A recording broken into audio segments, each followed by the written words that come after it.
All right, good afternoon, everyone. So my name is Delwyn.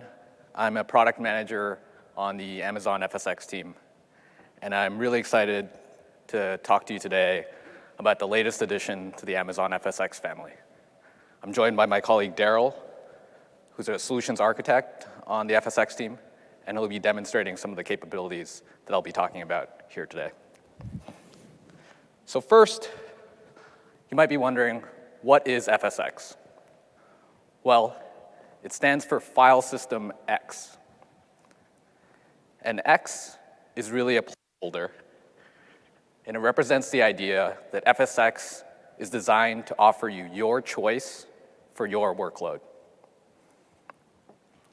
In terms of your choice, FSx not only makes it possible, but makes it incredibly easy to launch, run, and scale feature-rich, high-performance, cost-effective, and fully managed storage powered by your choice of the world's most popular file systems.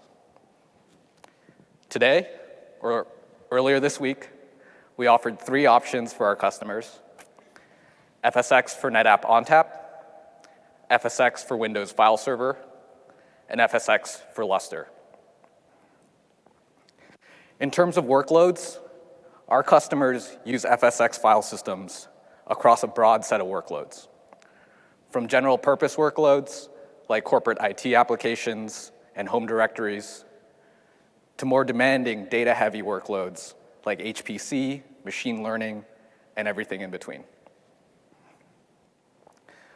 And so customers asked us to provide even more choice of file systems to help them deliver an even broader set of workloads. And that's why I'm really excited to talk to you about the latest addition to the FSx family, Amazon FSx for OpenZFS. It is simple and powerful shared file storage that delivers ultra-high speeds at a low cost and is accessible over the NFS protocol. It is built on a foundation of the AWS Graviton family of processors, and as the name suggests, the popular open source OpenZFS file system. So there are probably 2 groups of people joining us here today. The first group is intimately familiar with ZFS and is excited we're starting to build this service on top of it. The second has no idea what ZFS is.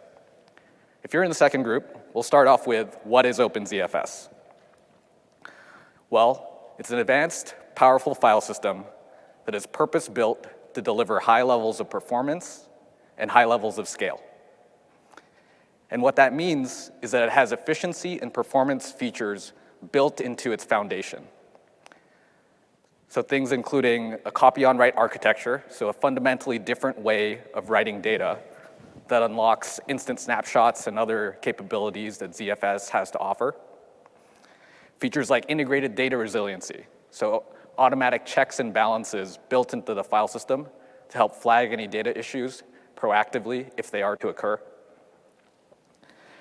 And things like dedicated and efficient caching. So while other file systems typically leverage whatever cache is available on the operating system it's running on, ZFS has a dedicated adaptive replacement cache built into the file system layer, which means that it's designed to aggressively and efficiently use this cache to offer really high levels of performance on your most frequently accessed data. If you're in the first camp, odds are you might have some experiences with ZFS that also aren't so great, or have heard some things about the ZFS file system that might not be so great. You might have heard that it's complicated to set up and configure, that it's difficult to tune to get the best performance, that it can be hard to maintain and operate, or frankly, that you need to be a ZFS expert or have a PhD in storage to even get started. So I'm not here today to convince you that these things aren't true. ZFS indeed can be complex to manage. I am here today to tell you that with FSx for OpenZFS, you don't need to worry about any of this complexity. So people say it's complicated. With FSX for OpenZFS, you can launch and scale a ZFS-powered file system in minutes. People say it's difficult to tune. We offer pre-tuned configurations and performance scaling on demand so you can match the performance of your file system to your workload needs. People say it's hard to maintain. With FSX for OpenZFS, we take care of that for you. We offer automatic backups and automatic maintenance. We offer automatic data replication and recovery. And people say you need to be a ZFS expert. Well, with FSX for OpenZFS, you get a simple, fully managed, highly available NFS endpoint, and that's all you need to worry about. And so what can you do with FSX for OpenZFS? Well, it's really designed to help you with two objectives. Like other FSX services, it's designed to help you move or extend your existing applications and storage to the cloud. But it's also designed to help you build new data-intensive workloads that involve processing lots of transaction-heavy data or that require lots of experimentation or data manipulation at scale. And if you're looking to move your existing storage to the cloud, FSX for OpenZFS offers a seamless path for migrating your ZFS or other Linux-based file servers to AWS. By offering familiar capabilities and the same or better performance that you get on premises today, you can migrate to AWS without changing your application code and without changing how you manage your data. We eliminate the need to re-architect your processes, your applications, and your workflows. And if you're looking to build new data-intensive applications, you get high-performance storage with advanced capabilities for working with data. And that means you can test and build your new applications faster and power your most demanding, latency-sensitive, and IOPS-intensive workloads without worrying about managing storage. So let's dive a little bit deeper into what FSX for OpenZFS can do for you. We like to think of 4 core aspects to this offering. It offers ultra-high speeds. It does so at a low cost. It provides flexible and secure access to your data. And it gives you advanced ZFS capabilities for working with that data. So on the first point, how do we deliver these high speeds?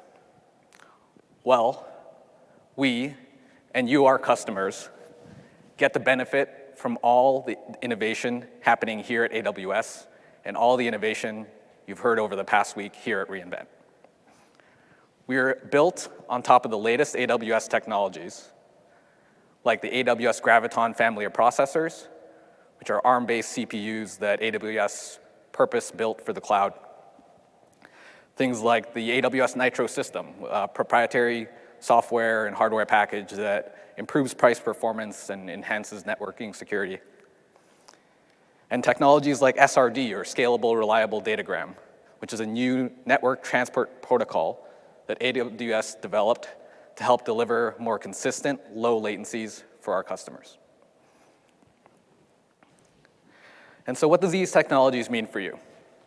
Well, first, FSX for OpenZFS file systems deliver ultra-low latencies of just a few hundred microseconds. And I really think that this number in isolation undersells the point. First, these latencies are almost an order of magnitude better than what you can get from file storage from other cloud providers. And second, as you can see here on the right, these latencies mean that you can deliver results a lot faster for your sequential workloads. If you look at a basic test like untarring the latest Linux kernel, you can complete this task up to 3 times faster with an FSX for OpenZFS file system than you could with a DIY, do-it-yourself file system you create in the cloud, and at the same cost. With a do-it-yourself file server, you'd have to provision the hardware, configure it, install the file system software, and maintain it. With FSX for OpenZFS, you can generate the same result quicker, up to 3 times quicker, and get the benefit of a fully managed service. So latency aside, FSX for OpenZFS file systems also deliver really high levels of IOPS and throughput. So we deliver up to 1 million IOPS and up to 12.5 gigabytes per second of throughput. And we're designed to deliver this scale of performance whether you're supporting just one client or up to thousands of clients. And so what does that mean for you? Well, compared to a do-it-yourself file server that you could create in the cloud, FSX for OpenZFS file systems deliver up to 4 times the IOPS for the same cost. And again, this is with the added benefit of a fully managed service. So the second aspect I mentioned was low cost. With FSX for OpenZFS, not only do you get really compelling pricing, powered by the price performance efficiencies we get from Graviton and the open source file system technology that we're built on, you also get cost efficiency features built into the offering itself. So things like performance scaling with the click of a button, so that you can scale up performance to meet your peak workload demands and scale it back down when they're no longer needed, and really help you take advantage of all of the agility the cloud has to offer. You also get features like Z-standard compression, enabling you to reduce your storage footprint by up to 50% for the same data. In terms of the pricing itself, you get high-performance SSD storage for an effective price of less than 5 cents per gigabyte month. And you get to choose the performance level independent of your storage, so you can really tune your file system to match your workload needs. And that performance, measured in throughput, is offered at the low effective price of 13 cents per megabyte per second. The third aspect I mentioned was flexible and secure access. With FSX for OpenZFS, you can access your data from almost anywhere. There's no need to change how you share or access your data today. You get support for multiple versions of the NFS protocol, including v3, v4, v4.1, v4.2. And you get support for a robust set of operating systems like Linux, Mac OS, and Windows, a robust set of compute and containers like EC2, ECS, EKS, and a robust set of networking configurations. You also get really simple, robust security. So we all know security is important, but sometimes it can be a little hard to set up.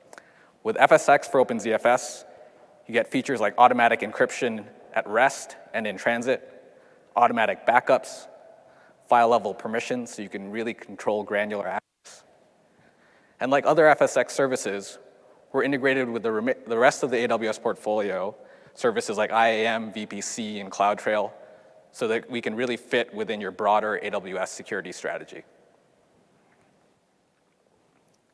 Last but not least, FSX for OpenZFS offers powerful ZFS capabilities for working with data. We offer features like point-in-time snapshots, in-place data cloning, multiple data containers or volumes per file system, all supported natively in the FSX API or FSX console. And what that means for you is that you don't need to learn or know ZFS in order to take advantage of the capabilities it has to offer. And what are some examples of use cases that these capabilities can unlock? With ZFS snapshots, it's really easy to test and roll back new features and changes.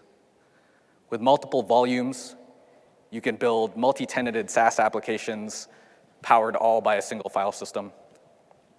And with ZFS clones, you can perform really efficient parallel isolated experiments on a shared common data set. And these clones are both time efficient in that each clone is created nearly instantly, and they're extremely space efficient in that each clone only consumes the capacity needed to store the incremental changes on that source data. Those changes are isolated from that source data, meaning that you can spin up multiple clones from a production data set, run a bunch of parallel experiments without disrupting your production users or your production applications. To recap, there are 4 core aspects of the FSx for OpenZFS offering. We leverage the latest AWS technologies to help you deliver results up to 4 times faster. We offer high-performance SSD storage for less than 5 cents per gigabyte month. We provide support for NFS v3, NFS v4, and have simple built-in security features. And last but not least, we give you the power of ZFS in a simple, fully managed service. And so we built FSx for OpenZFS because customers asked us to provide even more choice to help them support a broader set of workloads or use cases. And to close, I just wanted to share some examples of these use cases. So one use case, of course, is migrating your workloads to the cloud. FSx for OpenZFS makes it really easy to move your storage running on ZFS or other Linux-based servers to AWS without modifying your application code and without needing to change how you manage data today. Another use case is data and analytics applications. FSx for OpenZFS provides high-performance storage so that you can deliver insights faster for machine learning, financial analytics, and other data-intensive applications. And the third and fourth use case are really about data-intensive workloads that require low latency storage and involve lots of transactions. So things like code and artifact repositories like Git and Bitbucket, DevOps solutions like Jenkins, web content management solutions like WordPress, Drupal, and Magento. These are all use cases that can benefit from the latencies that we can deliver with FSx for OpenZFS. And today, customers are typically supporting these use cases by running NAS appliances on premises or self-managing their own file servers in the cloud. With FSx for OpenZFS, we're delivering a step change in how our customers can support these use cases.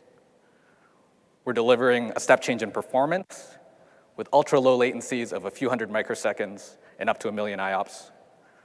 We're delivering a step change in cost with SSD storage for less than 5 cents per gigabyte month that delivers 4 times the performance at the same price of a do-it-yourself file server. And we're delivering a step change in simplicity.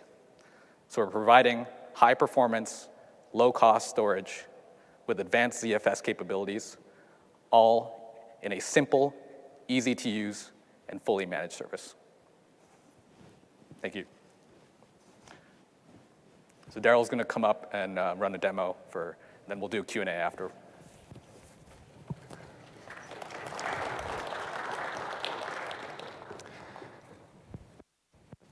All right, thank you. Thanks, Delwyn. So by a show of hands, how many of you have created an OpenZFS file system from scratch? Racking and stacking, hardware, installation configuration? Well, you're really going to appreciate what I'm about to show you.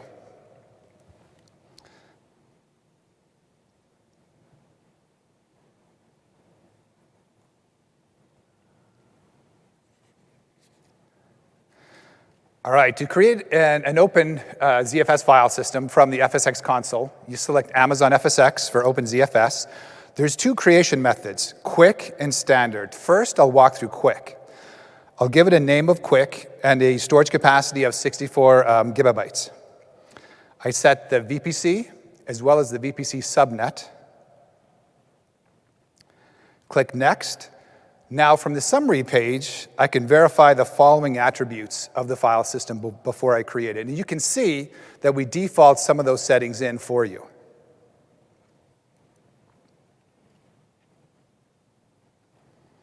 After everything looks good, I click Create File System, and the file system is created within minutes. While that's being created, I'm going to go ahead and create a standard file system. I pre-recorded this video a few days ago. So using the standard method, once again, I give it a name. This time I'll do standard. And I give it a 64 gigabytes of storage capacity. I set the provisioned SSD IOPS, either automatic or user provisioned, up to 160,000 IOPS. And I can also set the throughput capacity, anywhere from 64 megabytes per second to 4 gigabytes per second. I can set the VPC security groups, and the VPC subnet. The KMS encryption keys used to encrypt the data at rest, and the root volume configuration information like data compression type, NFS exports, and quotas. I can also set the daily automatic backup and weekly maintenance window.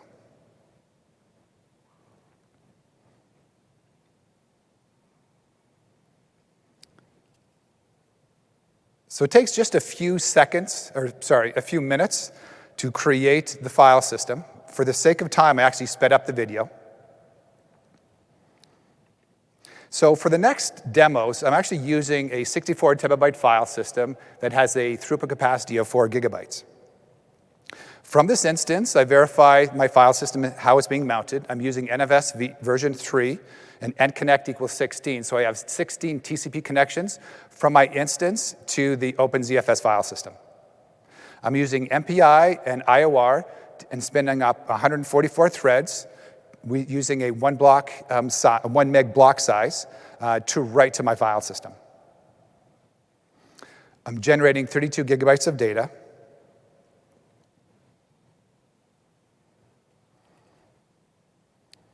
And I achieve well over the 4 gigabytes per second of throughput that my file system is configured for.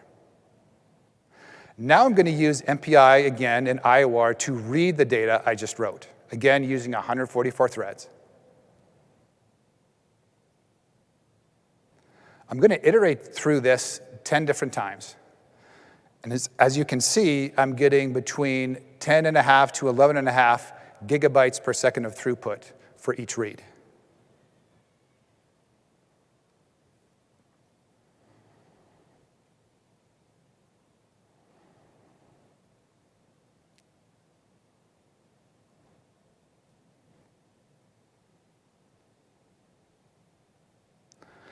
So this time, I achieved 11.7 gigabytes per second throughput, read throughput, because I'm reading from the memory or cache of OpenZFS. Now I'm going to run the same test using 2 instances. Again, verifying my mount options, I'm using NFS v3 with NConnect equals 16. I'll also use MPI with 144 threads and IOR with a 1 meg block size to write to this file system. Each instance, again, is going to be writing 32 gigabytes of data.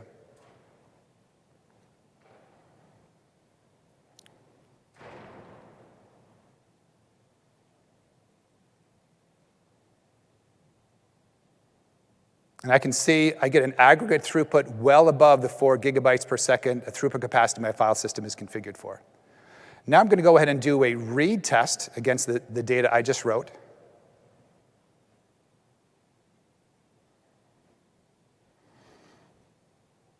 And I achieved well over 12.5 gigabytes per second of throughput with my read test. This time I have 6 different instances, all mounting the same file system, using NFS v3 and NConnect equals 16. I'm going to use MPI and IOR with a 4K block size to write to this file system. Then, well, actually to read from this file system. I previously wrote data to this file system. So this is a read operation, and I can see that I'm going to be getting about 175,000 operations per second per instance. So I get an aggregate of well over 1 million IOPS.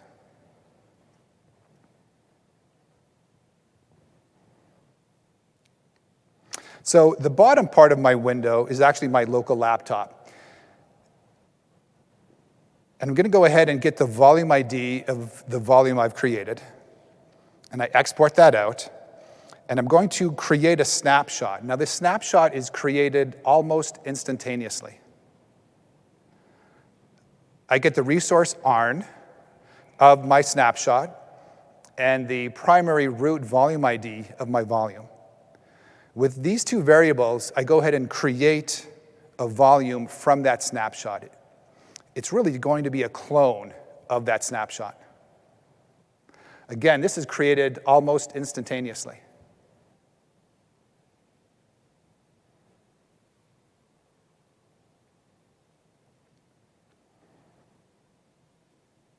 So once it's created, the window above is actually my EC2 instance.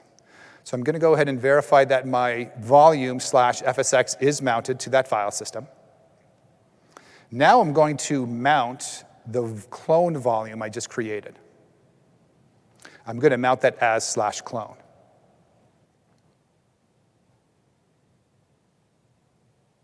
So I'm going to list the contents of both my /FSX and /clone volumes. They should be identical. I have a file test.txt, which just has my first and last name on it. And we can see that it's the same on both volumes. I'm going to go ahead and make a change to the /FSX version of that file. So now we can see that the files are different. Now I can easily copy the file from the clone volume over top of the FSX volume. So I copy the clone version of the FSX version to restore the file back to the version of that file when I took the snapshot.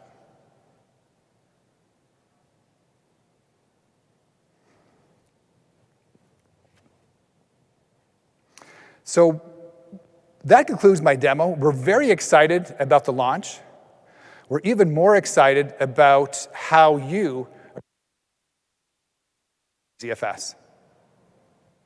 So I'm going to have Delwyn come up, and we're going to have a Q&A. Before you leave, though, we do want you to remember to fill out the survey. We do have a mic that will have Srinath, another essay on the team. We'll walk around, and if you have a question, just raise your hand, and Srinath will walk over and give you the mic. Yeah, I'd like to know if you can resize it up and down or not. Can you resize the file system? All right, can you repeat the question? Can you resize the file system? You cannot resize the file system today, but that's certainly a capability that we're looking into. We know that's something our customers need.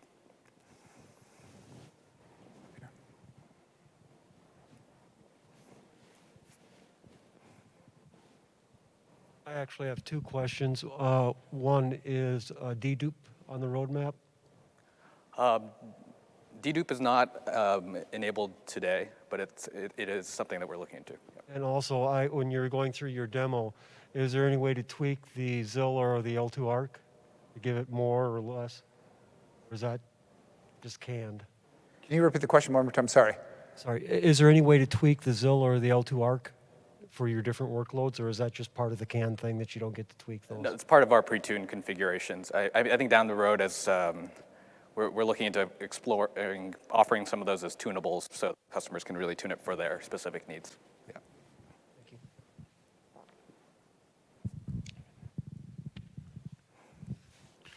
you. A couple of questions. Can you talk about the HA and DR aspects of this file system, and then also how this compares to the other file systems, FSX file systems, in terms of the performance?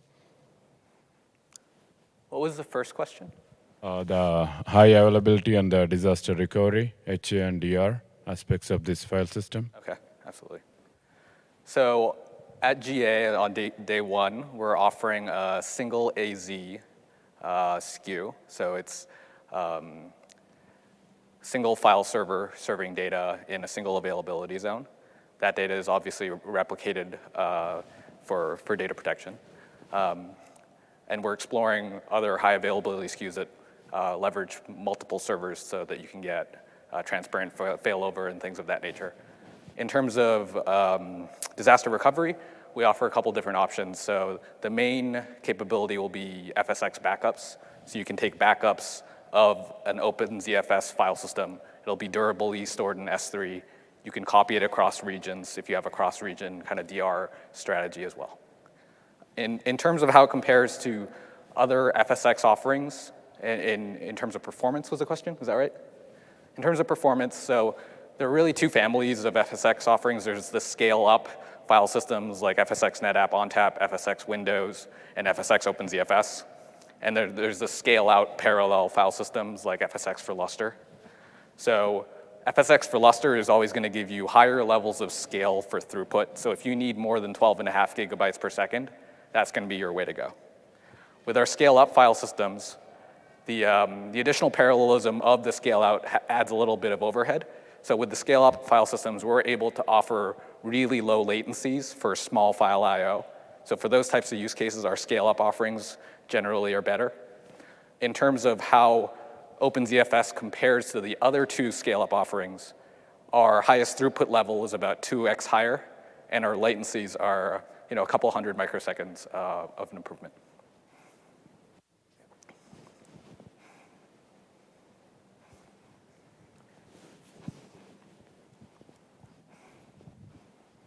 Can you change the throughput and IOPS on the fly, or are they fixed? You can change the throughput, provision it up and down at any point. The IOPS, you select at file system creation, and we're exploring the ability to update that on the fly as well. Since you can change the throughput, is there auto-scaling available for that? There's no, you mean like EC2 auto-scaling? There's no equivalent of that, but we are exploring some more advanced metrics options, and you could alarm on those and make that part of your workflow. And then obviously, like an end state could be potentially helping you automate that. Yeah. Oh, thank you.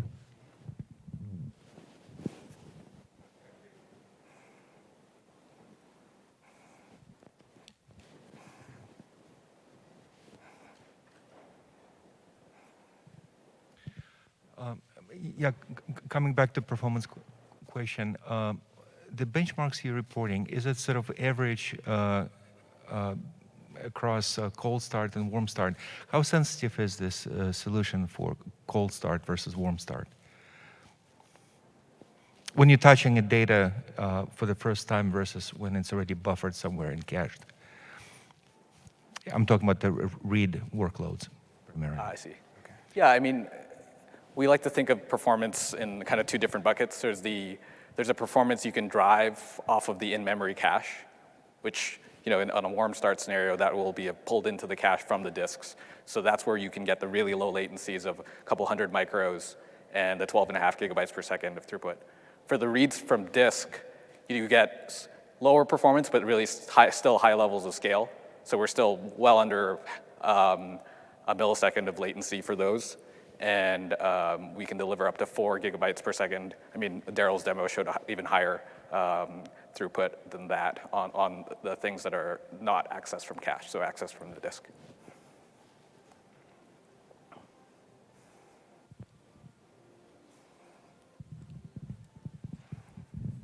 I asked you this question, Delvin, before. So would you provide an option to provide durable instance log at some point? That's something that we're not offering right now, but certainly something we're looking into. Yeah. I see. And ARC is still a victim cache, right? So which means if data is sufficiently random, maybe you will get the data out of it. But I'm just doing a follow-up question to him. So technically, the way you need to gauge your deployment is your sort of lowest bar is everything goes to disk, which is based on the IOPS you configured. Yep. And the top bar is basically whatever the cache size is on the back end is what you can get, right? And yep. I don't know what the cache size is, but whatever the cache size is your top end, yep. is what you get. And then you factor in the network right. of the instance, whatever is behind, is sort yep. of how you look at it. Yep. Yeah, the memory cache, as well as the network performance, that really determines how fast you can read from that memory. Yep. Okay. So mostly you have to figure out the working set to get that. Right, yeah, if your working set can sit within the memory or the cache, then you can get the performance really based on the network of the file system. Okay, so there's, and the network is based on the throughput, is that what I should look at? So is throughput that you have is a function of how much I should assume the overall network bandwidth available to the instance? So it is a separate configuration. So you have your storage capacity. You also have a throughput capacity that you can set anywhere from 64 megabytes per second to 4 gigabytes per second. Right, so 4 gigabytes per second is, in a way, for me to look at the overall top network connectivity I should get from the instance to the file system instance. That's not right. The 4 number represents the disk throughput that we can EVS. drive. Like we're trying Or to make whatever. those, like that, the throughput number and the IOPS number represent what you can expect like for 24/7, like from disk types of performance. Okay. We can deliver higher performance when you're reading from cache. So I'm not able to lean into what would be the overall network capacity of the file system instance behind the scenes. Is sort of, so in other words, what you said is the EBS IOPS is what was factored, or I'm just saying EBS to represent whatever the durable primary storage is, and the throughput is also the backend primary storage bandwidth, is what you just said. Yep. Okay. Yeah, we actually share some performance numbers from our user guide in the performance section. So if you go to there, we'll actually have a table, and we'll have some of those numbers for you. So you can refer to what you would expect based on different configurations. Okay. Thanks. I think it breaks out exactly the two kind of lenses that you're trying to apply. So I'd encourage you to look at the documentation. Yeah. Yeah, and what Daryl demoed earlier, that was the 4 gigabytes per second SKU, which had the network throughput of 12.5 gigabytes. So he was doing an in-memory cache read, able to achieve 12.5. Similarly, when you select other SKUs, you will have different network throughputs, which is outlined in that performance table. Yeah, and that's all going to be documented within our user guide, the performance section in that table.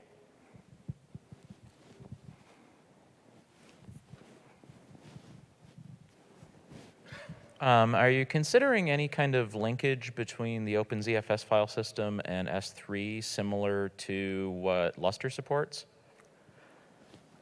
Right now, that's one of the kind of critical capabilities that Lustre has to offer. That's not currently on our roadmap, but I think I'd love to hear more about your use case and how you would kind of use it, and we can think more about that feature. Sure, thank you.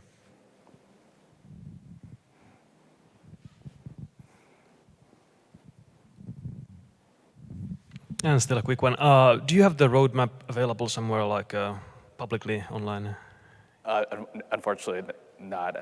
That's not something we share publicly. All right, thank you.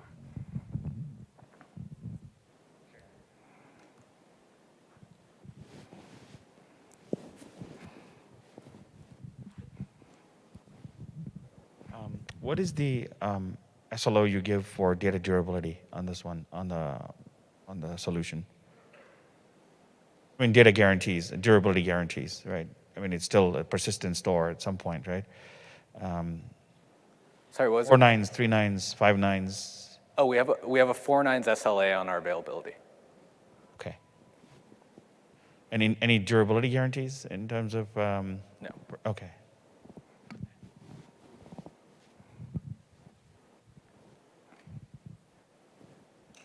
Any more questions?